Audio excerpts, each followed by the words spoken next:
So, I'm just gonna have to move your head for a second. You don't mind? Alright, you're just a robot, so you don't feel anything.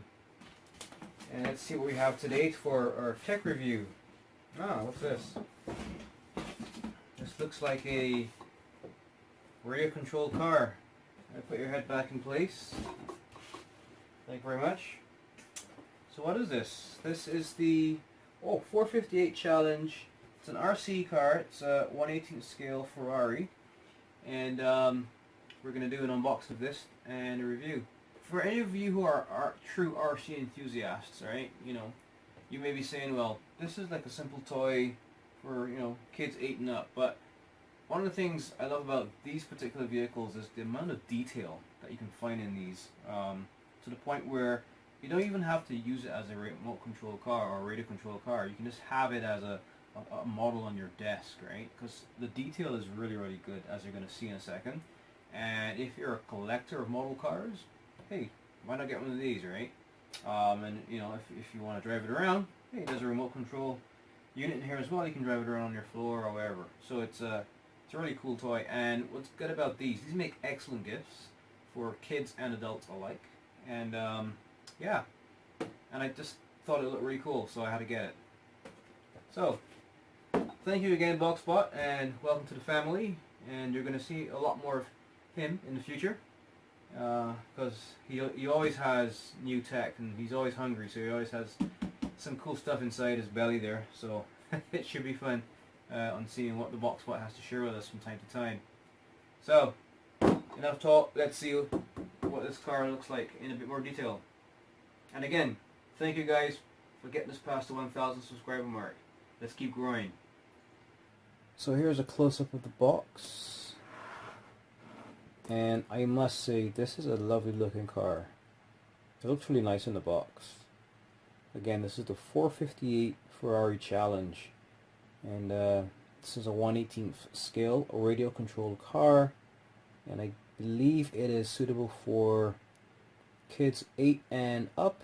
So that pretty much means anybody who's older than 8 years old can actually use this. And I always recommend, if you're a collector of these things, if you can, keep the box. I mean, I like to take these cars out and drive them around and enjoy them, and I usually keep the box if I can. And it's good to keep the box if you do plan to resell it.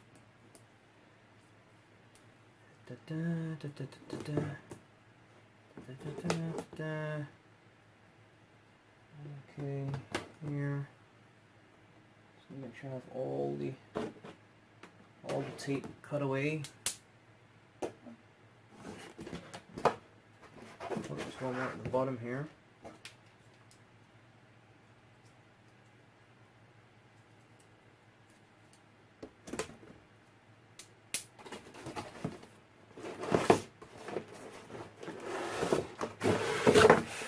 Nice. And look at that. That's the top view, side view again, and I'm guessing that I have, at the bottom here I have some instructions. So everything is all taped up.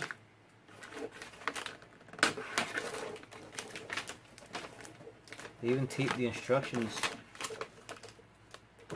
Not that it's going to be of any value to me, because off the bat I'm looking at it, it doesn't seem like it's in English, but I don't need any instructions. But as you can see, yeah, it's definitely not English. But it just tells you can just tell by looking at the pictures how to install the batteries, and I can see that it takes 4 AA batteries for the car, and it takes a 9-volt battery for the controller. And the antenna can be screwed on, which is good. Speaking of the antenna, here it is, and there's 2 screws here which I need to unscrew to get the car out. I can just use these black plugs here, and it comes right out. This one here as well.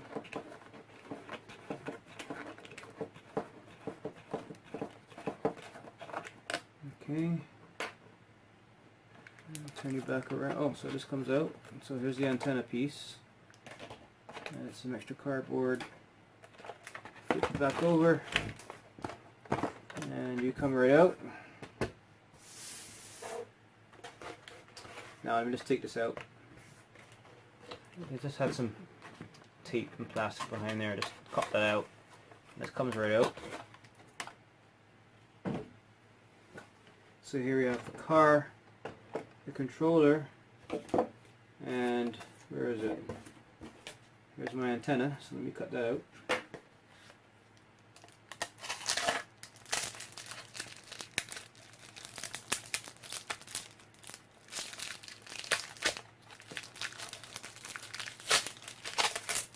So here you have our antenna, about a foot long. I guess that screws in here. There you go. So that's your control unit. And I'm guessing this is what, 27.145 megahertz. That's the transmission frequency. And here we have our car.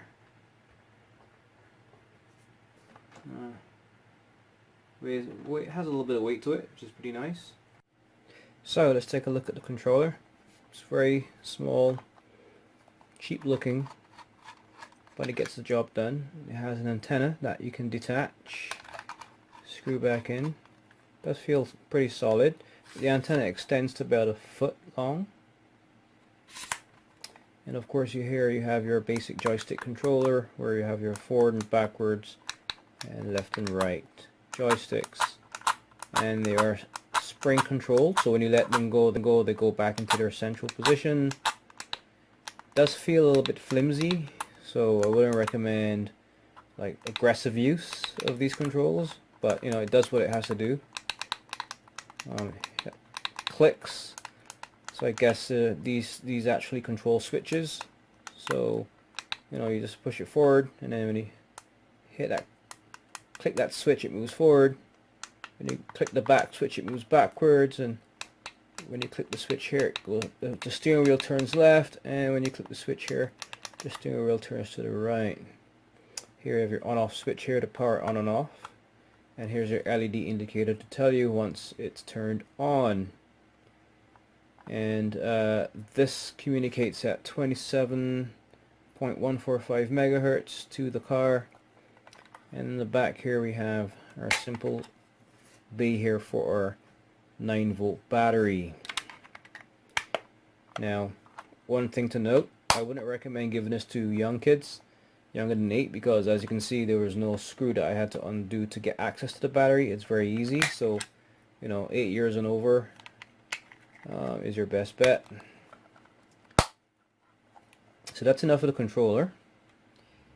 Now here we have the piece de resistance, the car itself. Now off the bat, it just looks lovely. It's just a nice looking car. I mean, to be honest, if you don't want to use it as a radio controlled car, this makes an excellent desk piece, right? Because it can actually pass for a model, you know, Ferrari.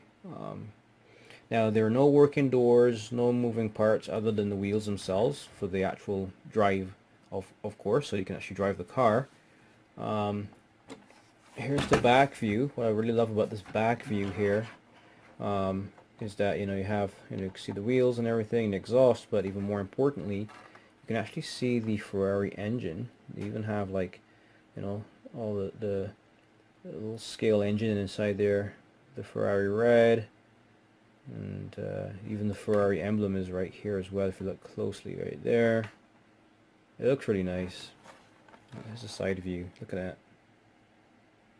A lot of detail in there. And then I'm not sure if these lights actually are LEDs at work. I will confirm that once I do get some batteries in this thing and drive it around, and that will be part 2 of this video. Just want to show the initial unboxing and review, but I'm sure you guys are seeing, yeah, this is a very nice car. It looks really nice. It's just a good looking car. If you look closely here at the wheels, so you can actually see the brake discs, the detail there on the brake discs. Now when you turn the wheels, so these are the front wheels.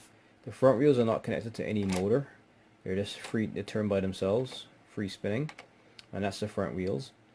But the back wheels, of course, it's a rear wheel drive car, obviously, because when I move the back wheels, you don't see the front wheels moving.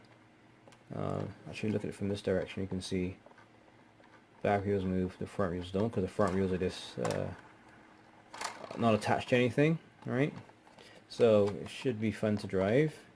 Now one other thing to note, there is no differential.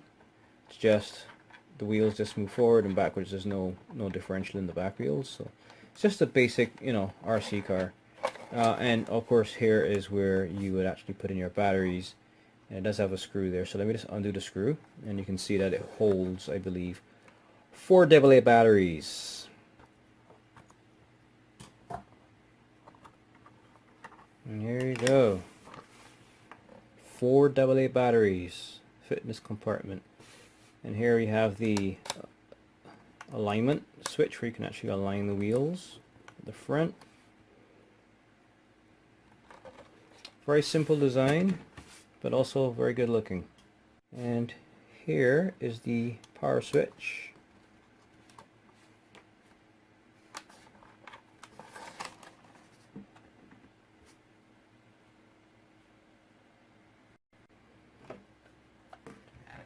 So here's your Ferrari, and here's the controller.